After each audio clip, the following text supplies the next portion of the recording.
Hi guys, welcome to another episode of the Armourer's Bench. I'm at the Cody Firearms Museum at the Buffalo Bill Centre of the West, and today I'm going to be taking a look at a number of different prototype rifles. This one is a Winchester. It's a prototype of the military musket. In a moment I'll bring the camera back and we'll take a closer look at its interesting features, including this interesting loading gate. Today we're taking a look at a Winchester prototype developed in the mid-1860s. A period when Winchester was seeking to build on the success of the 1860 Henry rifle and place the company on a firm financial footing. Oliver Winchester had taken control of the New Haven Arms Company before the Civil War, and while for a time it had been known as the Henry Repeating Arms Company, he eventually sought to put his stamp on the company, renaming it the Winchester Arms Company in 1866. At the same time, he decided to focus the company's energies on winning military contracts around the world. This developmental prototype is in the musket configuration, with a longer barrel, a bayonet lug, and a wooden forend. The prototype represents one of the many developmental steps towards what would become the Model 1866. It has a number of interesting features, including a steel rather than brass receiver, and a hinged loading port developed by Nelson King, Winchester's superintendent between 1866 and 1875. The rifle is 54.5 inches long, with a 33.75 inch barrel. It's believed to have been built in 1866, and it's chambered for a .45 caliber rimfire round.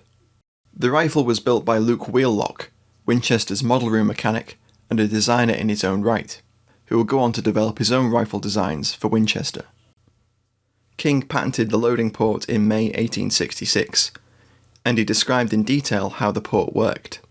To paraphrase, ammunition can be loaded through the opening in one of the receiver side plates when the carrier block is down. Insert the cartridges through the opening, pressing the first into the magazine, and so on until the magazine is filled. A cover for closing the opening is hinged to the receiver side plate, and a spring catch secures the cover when closed. According to Herbert Howes, King developed the covered loading port design in early January 1866, with the design drawing dating from the 14th of January confirming this. King altered the design of the rifle's cartridge carrier, so that a cartridge could pass through its lower section straight into the magazine when the action was closed. In theory, the aperture could be placed on either side of the receiver, but in practice it was placed on the right. Prior to this, Winchester had experimented with a number of systems, including one where the magazine tube could slide forward, a port in the base of the receiver, and a sliding forearm covering a loading port at the rear of the magazine tube. King's system had the benefit of allowing the rifle to be quickly loaded or topped off without rendering the rifle unusable while loading. Positioning the port in the receiver allowed the magazine tube to be enclosed fully by a wooden forend, giving it greater protection. A cartridge guide was fitted inside the receiver, which angled round so they could be pushed through the carrier into the magazine. The rounds were prevented from popping out of the magazine when the carrier was aligned and the cover open by a shallow shoulder which projected in line with the carrier's channel to hold the cartridges in the tube by their rim. The hinged cover is held shut by a spring catch mounted on the rear of the cover. When the knurled section on the front is pressed rearwards, the cover pops open. The spring catch is actuated when it tensions against the cover's hinge as it's closed. On the back of the cover there's also a cartridge stop for when the cover is closed. Another small but interesting feature of the prototype is the catch at the rear of the lever loop. This differs from the manually turned catch seen on the Henry and the production 1866. The design appears to be a much better safety feature, simply requiring the user's hand to depress the catch to unlock it from the stock. It also appears to be a much simpler mechanism than seen on later Winchesters, like the Model 1895. There's also an extension protruding from the back of the trigger, which appears to prevent the trigger from being pulled when the lever isn't fully closed. Neither of these features appear in King's May 1866 patent. It appears that King moved away from the idea of a port with a hinged cover, and it was superseded by what we now recognise as the classic Winchester loading gate, sometime in the summer of 1866. King's new system replaced the hinged cover with a piece of stamped spring steel attached to the inside of the receiver plate by a screw.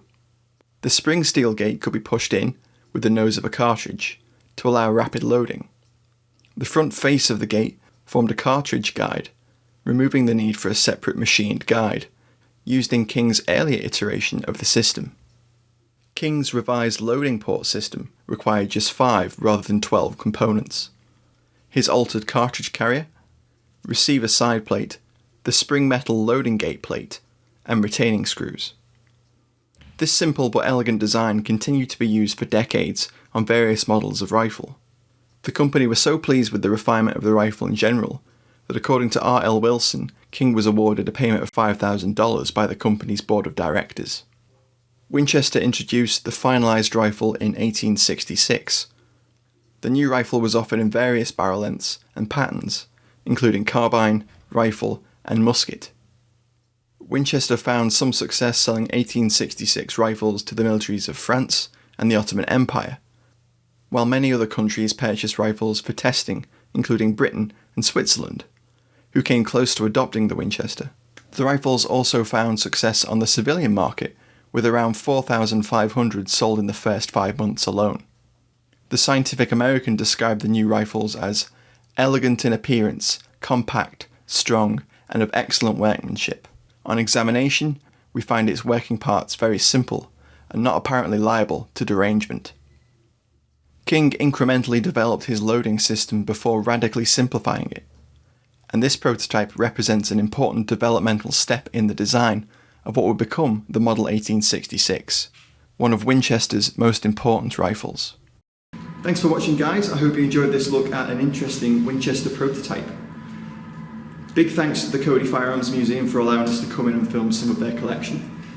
If you're in the region, you should definitely come and check out the newly refurbished museum. It is fantastic. Thanks for watching, and don't forget to like, share and subscribe. And if you enjoy the content, please consider supporting us over on Patreon. Thanks again. See you in the next one.